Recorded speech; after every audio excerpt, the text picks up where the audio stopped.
नमस्कार दोस्तों, आज हम एक अपठित गद्यांश करेंगे।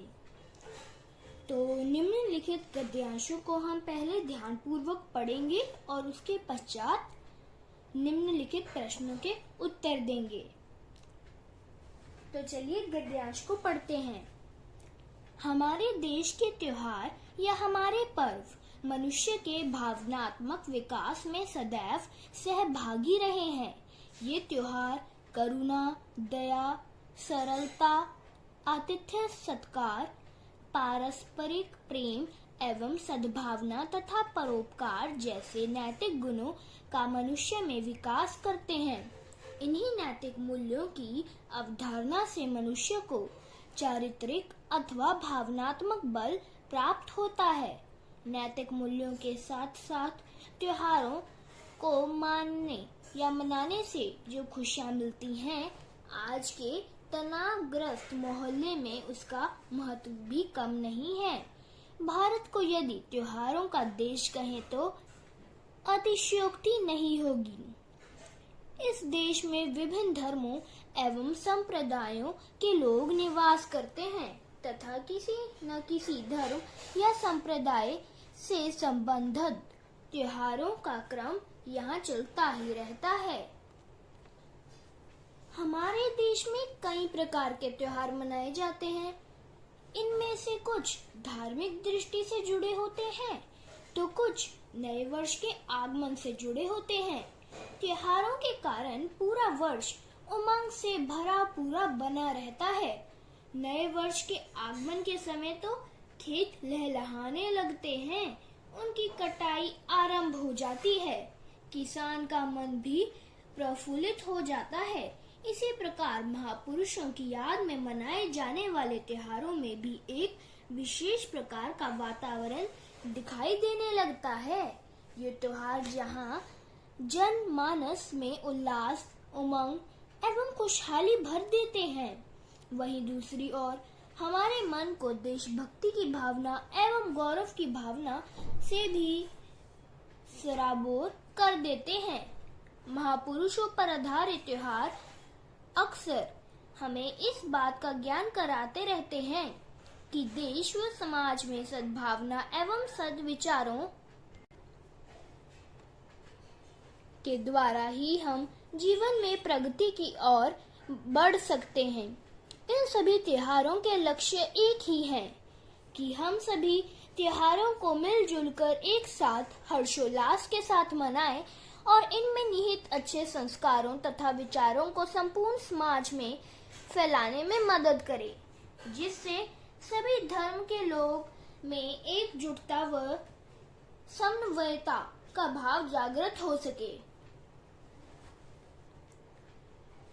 तो दोस्तों, अब प्रश्नों की बारी आ गई है।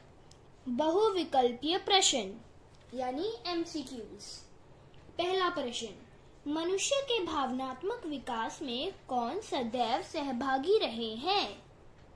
उत्तर है पर्व। दूसरा, त्योहारों को किस प्रकार मनाना चाहिए? उत्तर है मिलजुल कर। तीसरा प्रश्न, त्योहारों का संबंध किससे नहीं है? उत्तर है कृषि से। चौथा, कौन से त्योहार हमारे मन को देशभक्ति एवं गौरव की भावना से सरोबार कर देते हैं? उत्तर है महापुरुषों से संबंधित त्योहार। पांचवा, जागृत शब्द का विलोम शब्द है? उत्तर है सुप्त। लघुत्तरीय प्रश्न। प्रश्न 1, त्योहार मनुष्य में कौन कौन से नैतिक गुणों का विकास करते हैं? उत्तर, त्योहार मनुष्य में करुणा, दया, सरलता, आतिथ्य सत्कार, पारस्परिक प्रेम एवं सद्भावना तथा परोपकार जैसे नैतिक गुणों का विकास करता है। प्रश्न 2, किसान का मन क्यों प्रफुल्लित होता हुआ दिखाई देता है? उत्तर है नव वर्ष के आगमन के समय तो खेत लहलहाने लगते हैं, उनकी कटाई आरंभ हो जाती है, जिससे किसान का मन प्रफुल्लित होता हुआ दिखाई देता है। महापुरुषों की याद में बनाए गए त्योहार से संबंधित हमारा तीसरा प्रश्न है महापुरुषों की याद में मनाए गए त्योहारों से हमें क्या संदेश मिलता है? तो हमें ये संदेश मिलता है और हम इसे ऐसे ही लिखेंगे। महापुरुषों की याद में मनाए गए त्योहार अक्सर यह आधारित करते हैं कि देश व समाज में सद्भावना एवं सद्विचारों के द्वारा ही हम जीवन में प्रगति की ओर बढ़ सकें।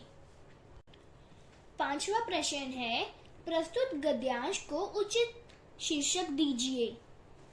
तो इस गद्यांश के लिए हमारा सबसे उपयुक्त शीर्षक है भारत के त्योहार।